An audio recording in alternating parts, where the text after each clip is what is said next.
Salut les amis, bienvenue dans cet épisode Brico où nous allons installer un système de haillons électriques Ancho sur la Tesla Model S de Ludovic.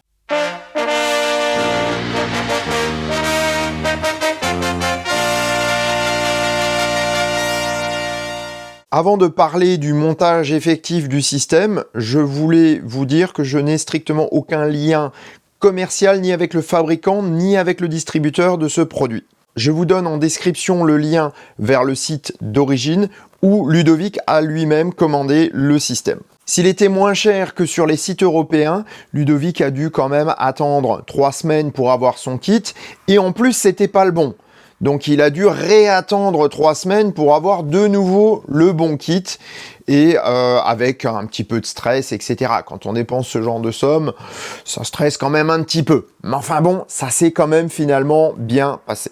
Avec le change, le kit complet lui aura coûté 450 €. Nul besoin d'avoir de connaissances techniques poussées pour installer ce type de kit. Je vous conseille d'être un petit peu bricoleur, de bien regarder la notice et au final, c'est très facile à faire.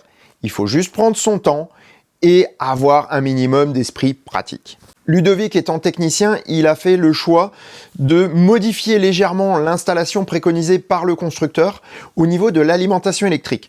Car en effet, Ancho conseille d'aller tirer un câble jusqu'à la batterie 12 volts et d'alimenter directement à partir de la batterie 12 volts le système. Ludovic a préféré tirer le courant sur une prise qui est installée dans le coffre et qui ne servait à rien, où il y avait un 12 volts permanent.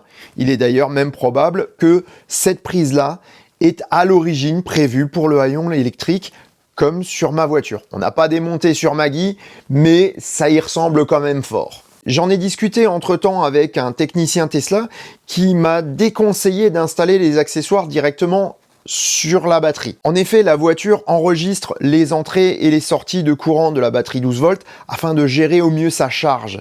Le problème, c'est que si vous installez directement le système comme je l'ai fait avec le petit boîtier anti-rongeur, eh bien le système de gestion de la voiture ne le détecte pas et donc ne compense pas forcément. Cela peut poser des problèmes de batterie 12 volts.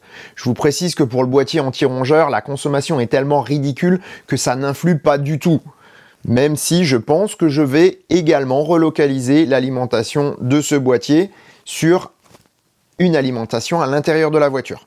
Ceci étant dit, je pense qu'il est temps d'aller chez Ludovic pour faire l'installation.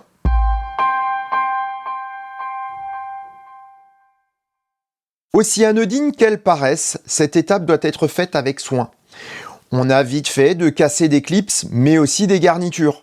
Prenez donc votre temps pour effectuer cette opération et pensez à bien ranger tout ce que vous démontez, si possible, de manière à savoir où tout doit aller au remontage. Si vous avez le moindre doute, n'hésitez pas à prendre un maximum de photos pour vous rappeler où vont les choses et comment les remonter. On a cassé quelques clips lors du démontage, mais rien de catastrophique. Ancho préconise ici de changer les rotules de vérin par celles fournies dans le kit.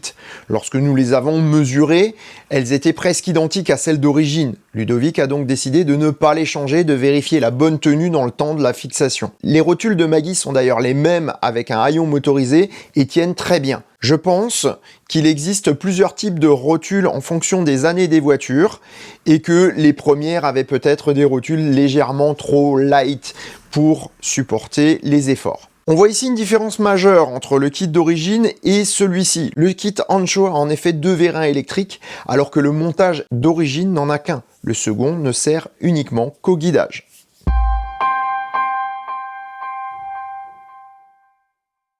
Afin de faire passer le câblage et d'installer la gâche motorisée fournie avec le kit, il faut démonter les garnitures intérieures du coffre. Nul besoin, comme dans la notice, de dégarnir les 2 côtés. Nous ferons passer toute l'installation à droite du coffre. Autre différence par rapport au montage d'origine Tesla. La gâche est ici rétractable. Elle sert à bien plaquer le coffre en fin de fermeture, fonction assurée sur ma voiture par la serrure elle-même. Ici, c'est le travail le plus difficile de toute l'installation. Il faut doser la force pour réussir à passer dans les goulottes et les plis de tôle tout en faisant bien attention de ne pas casser les câbles ni arracher les prises. Nous avions d'ailleurs pensé à démonter ces dernières pour faciliter le passage, mais elles étaient si bien serties que nous n'avons pas voulu prendre le risque de les casser. L'utilisation d'un passe-fil nous a également beaucoup aidé et un peu de lubrification n'a pas été de trop pour passer la masse des fils. Attention de bien protéger les connectiques pour ne pas mettre de lubrifiant dedans. Nous avons utilisé ici du WD-40, produit magique pour tout bricoleur qui se respecte. Ludovic installe tout d'abord l'alimentation 12 volts. Le câble positif est équipé d'un fusible qu'il vérifie avant installation. Ce serait en effet ballot d'avoir un fusible cassé d'origine et de se gratter la tête pour savoir pourquoi le système ne fonctionne pas alors qu'il s'agit d'un simple problème de fusible. Ne rigolez pas, si Ludovic le fait systématiquement, c'est que ça lui est arrivé. L'utilisation d'un multimètre est fortement conseillée à cette étape. Puis, nous avons connecté l'ensemble des prises au boîtier en fil volant. Rien n'est fixé à ce stade afin de permettre de corriger facilement une éventuelle erreur. Une fois tout connecté, il est temps de voir si le système fonctionne. Attention au petit haut-parleur qui émet les bips. Vu qu'il est conçu pour être entendu sous la garniture du haillon, même lorsque celui-ci est fermé, ça ramonne les conduits auditifs lorsqu'il est à 30 cm de votre oreille. Mettez le doigt dessus pour atténuer le déferlement de décibels. Ce sera mieux pour vos tympans. Ludovic règle alors la vitesse du mouvement et l'amortissement de fin de course. Une fois les tests concluants, il est temps de finaliser le montage. On voit que le kit Ansho est vraiment bien fait, car ils fournissent même le foret pour percer le cache dans lequel on installe le bouton de fermeture. Attention toutefois avant de percer, le bouton devra être positionné sur la paroi haute du cache. En effet, il n'y a pas la place derrière la cloison basse une fois remonté pour passer les câbles du bouton. Donc faites attention à ça. Encore une fois, cette étape semble anodine, mais il faut l'effectuer avec le plus grand soin.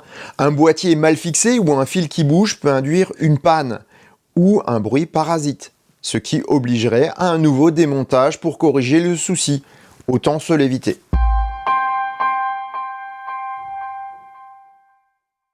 Ce moment est bien sympathique car on voit le bout du montage. Pourtant, ne vous précipitez pas. Comme pour la fixation des boîtiers et des fils, un mauvais remontage des garnitures entraîne des désagréments. Bruit, éventuellement casse ou énervement. Prenez le temps de bien tout clipser et de remettre toutes les vis.